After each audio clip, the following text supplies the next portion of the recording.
একজন ম্যাডাম, নাম বললে চাকরি থাকবে না, ম্যাডাম দ্বিতীয় শেখ রেহেনা হতে যাচ্ছেন।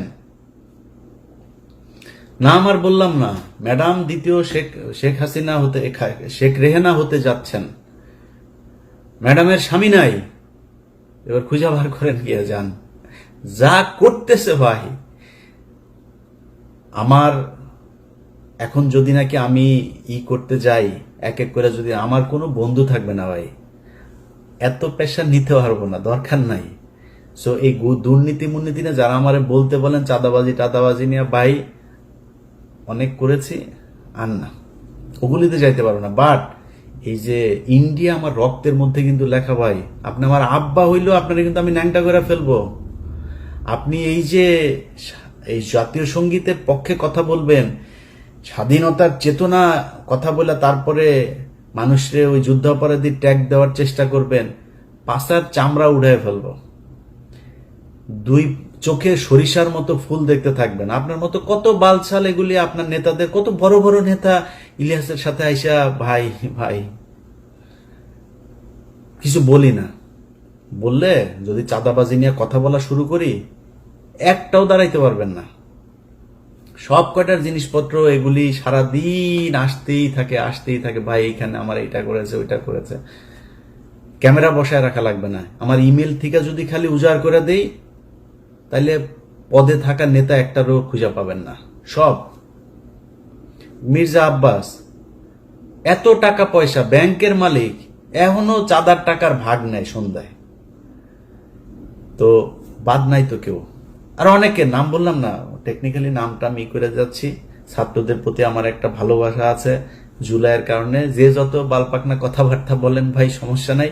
এই ছাত্রদের কারণে আজকে মানে এই যে আলহামদুলিল্লাহ বললাম যে আল্লাহ অনেক ভালো রেখেছে আগের চাইতে, একমাত্র এদের কারণে। সো এদের প্রতি এই সম্মানটুকু সারা জীবন দিয়া যাও। এদের সাথে ব্যক্তিগতভাবে অনেকের সাথে সম্পর্ক থাকবে, ভালো থাকবে না, বাট এদের ওভারঅল এই জুলাই যোদ্ধাদের প্রতি এই সম্মান, এটা আপনি দিবেন না সেটা আপনার ব্যাপার, আমি দিয়েই যাব।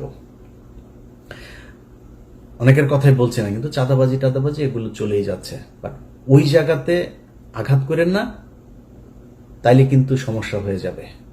কথাবার্তা শুনলে যেন আপনার, কিছুদিন আগে এক চাঁদাবাজারে দেখলাম,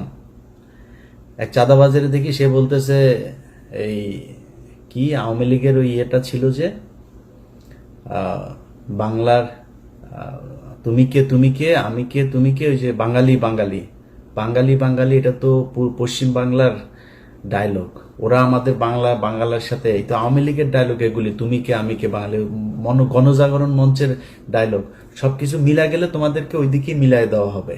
সো খুব সাবধানে কাজ করতে হবে। আমরা এত কারোটা খাইও না পড়িও না, এত পাকনামি করার কিছু নাই। সবশেষ এই যে কথাবার্তা বললাম সব কিন্তু থ্রেট করলাম, কিছু বলি নাই কিন্তু করবো টরবো এগুলি, জাস্ট থ্রেট করলাম।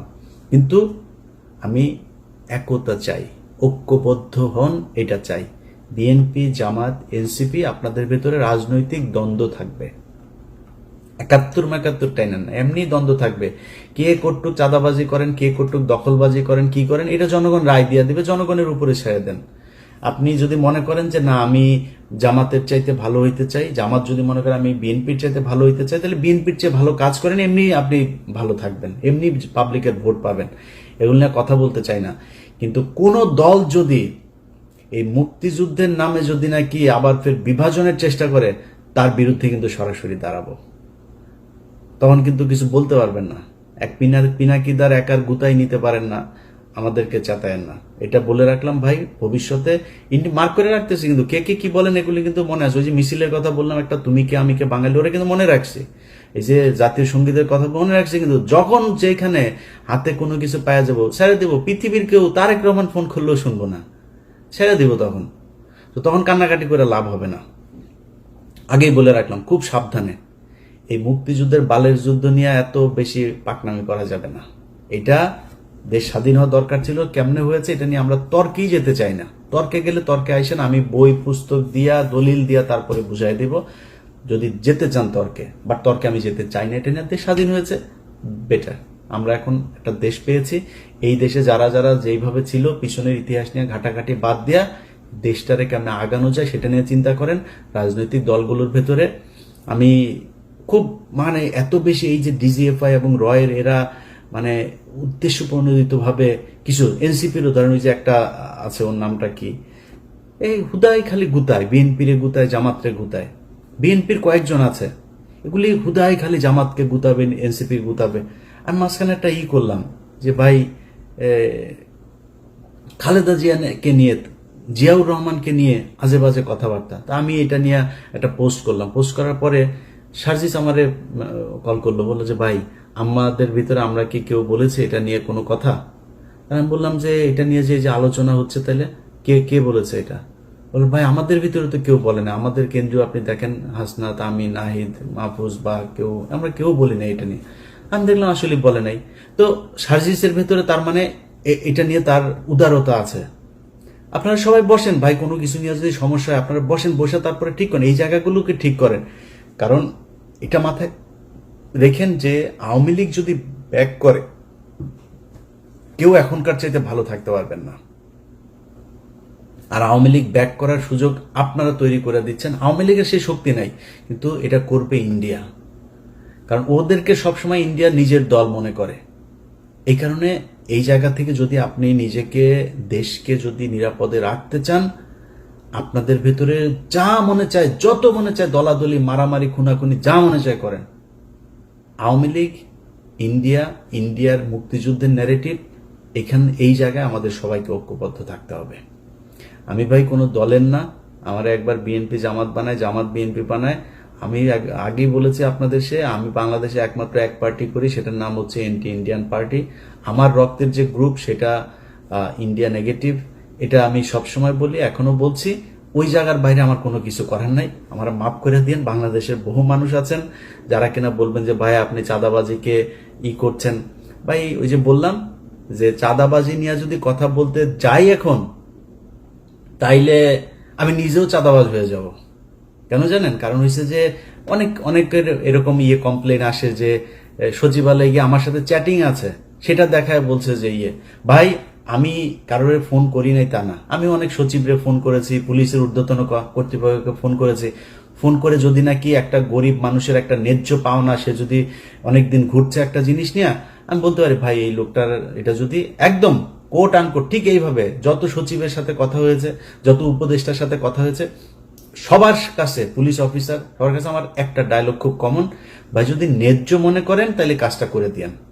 এই লোকটা অনেকদিন ধরে ঘুরছে, যদি ন্যায্য হয়, অন্যায্য কোনো, অনৈতিক কোনো আবদার, কোনো অনুরোধ, কোনো কিছু আমার কাছ থেকে কেউ যদি পান, জাস্ট আমার ফোন রেকর্ড করে ছেড়ে দিয়েন। এখন আপনি যদি আমার নামে আপনার কেউ ভয় দেখায়, আপনি দুর্নীতি করেন, আমার ভয় দেখায় যদি কেউ আপনার কাছে টাকা পয়সা চায়, আপনি যদি দেন, আমি কি করবো? আমার কিছু করার নাই তো। যদি নাকি আমারে কেউ টাকা পয়সা দিয়ে থাকেন, আমার কোনো ভয়েস, আমার কোনো কিছুতে যদি দিয়ে থাকেন, আল্লাহর হস্তে, এটা আমার অনেক শত্রু আছে, যে কোনো আমার এটা দেওয়ার জন্য অনেক মানুষ বসে আছে, ওর কাছে পাঠায় দিয়েন। পাঠায় দিলে দেখবেন যে ওরা আমার এটা প্রচার করবে। আমি এটি করি না, আল্লাহ যেন ওই রাস্তায় না নেওয়ায়। বাট ওই যে বললাম যে চাঁদাবাজির পরিস্থিতিটা এমন পর্যায়ে দাঁড়িয়েছে, এটা ঠিক করতে গেলে এখানে আর কাউকে খুঁজে পাওয়া যাবে না। তো লম্বা কথা বললাম 1 বছরের মাথায়। আপনাদের সবার কাছে আবারও সবশেষ অনুরোধ থাকবে, ভাই প্লিজ ঐক্যবদ্ধ হন। ঐক্যবদ্ধ যদি না হতে পারেন, তাহলে আমাদের দেশের সামনে অনেক খারাপ পরিস্থিতি বিরাজ করবে। ধরেন যেই ভাইরা বিএনপিতে আছেন, আপনাকে নিয়ে কোনো খারাপ কোনো কিছু যদি নাকি মানুষ সমালোচনা করে, ভাই আমার চাইতে, আমি তো এখনো বহুত গালি শুনি, বহুত সমালোচনা সহ্য করি। আমারে প্রচন্ড ভালোবাসে এরকম মানুষের সংখ্যা যেমন আছে, আমাকে ঘৃণা করে এরকম মানুষের সংখ্যাও আছে। এই যে এই পরিস্থিতির ভেতরে আমি, যারা আমার সমালোচনা করে, আমি তাদের সমালোচনা অনেক কিছু, আসলে কি আমার এটা ঠিক হয় নাই, আমি নিজে ভুল করি। আমার ফেসবুকে যে পোস্ট দেখেন না, আমার ফেসবুকের পোস্ট কিন্তু ধরেন 50% বা তারও কম আমি করি, 50% আমার অ্যাডমিনরা করে। আপনারা হয়তো অনেকে মনে করেন অনেক পোস্ট বোধহয় আমি মনে হয় পোস্ট করি, এরা করে। ইদানিং আমি সবাই বলে দিয়েছে যে পোস্টের সংখ্যা একটু কমায় করতে। তো এখন এই যে আমার যত ধরনের সমালোচনা যা যা কিছু আছে, এখান থেকে অনেক কিছু শিখি, আমি অনেক কিছু শিখে তারপরে আমি আমার কাজ করি। আপনার নিয়ে সমালোচনা করলে তার শত্রু মনে করার কারণ নাই। শেখ হাসিনা আজকে এই অধপতনের কারণ একটাই, সে সমালোচনা সহ্যই করে না। যারা তেলবাজি করেছে তাদেরকে কাছের মানুষ মনে করেছে। এটা যদি মনে করেন, পরিণতি শেখ হাসিনার মতোই হবে। অতএব নিজের সমালোচনা করা শেখেন। আত্ম উপলব্ধির মাধ্যমে যদি আপনি নিজেকে তৈরি করেন, আমার মনে হয় সেটা আপনার জন্য, আপনার দলের জন্য, দেশের জন্য, সবার জন্য আমাদের ভালো কিছু হবে। সবাই ভালো থাকবেন। আবারও বিজয় দিবসের শুভেচ্ছা। আওয়ামী মুক্ত একটা নতুন বাংলাদেশ দেখতে চাই। আল্লাহ হাফেজ।